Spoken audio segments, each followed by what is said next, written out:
शान्तमया गिरिशान्ताभिजाकशीः जामेघं गिरिशान्ता विवर्गत्तावे शिवाङ्गिरदरातान् कुरु माहिगुं देहे मुरुगाञ्जग शिवेन पजधात्वा गिरिशाच्चापधामसि जधान् सर्वमिज्जागतायक्मकुन्दुमना असदा अधियमोचदनि वक्तामरथम् दैव्यो मिकगा अयो च सर्वाञ्जां भयान् सर्वाच्च जातु धान्योदरान् परासु वासौ जत्ताम्रो अरुणौ तब्रुहोदो माङ्गल जय जैनकुं रुद्रा अभिदो दीक्षिता दादराजो वैगा गुङ्गे असौ जो माधर्मादिनी नगरीव विलोहितः उतैनम् अदृष्टान्नोदार्जादृष्टं मृणयाति न नमोऽस्तु नीलग्रीवाय ददराज्ञाय मीणुके अधो अस्यातमानो हन्तेभ्यो करान्नमः ब्रह्मञ्च धन्वंसं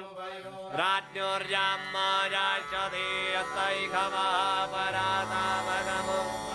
विजयान्धनुः गमर्दिनो विशल्यो माणवाम् उदाहरे धान्त्र्याय गवामूर्त्यानि गङ्गनि जाते धर्मे दुष्टमाते प्रभुमते धनु दयात्मान् विश्वात्मया परिपूजा परिरे धन्वनु हे निर्मान्ये लक्ष्मीं विजवादाः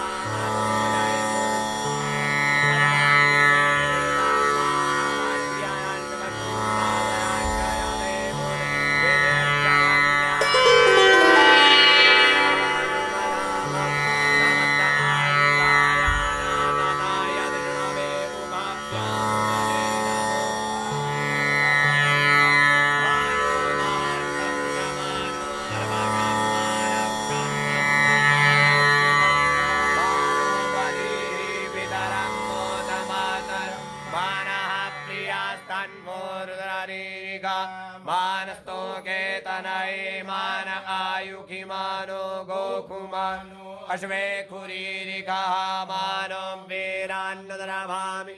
बधिरेहमिकमान्तः ददामि तवाह वामहे नमः जाम्भवाय च नमः शङ्कराय च महेश्वराय च शिवाय च जीवतराय च बरीहायश्च मे जवाश्च माघाश्च मे दिलाश्च मे मदगाश्च मे खल्वाश्च मे प्रियांगावश्च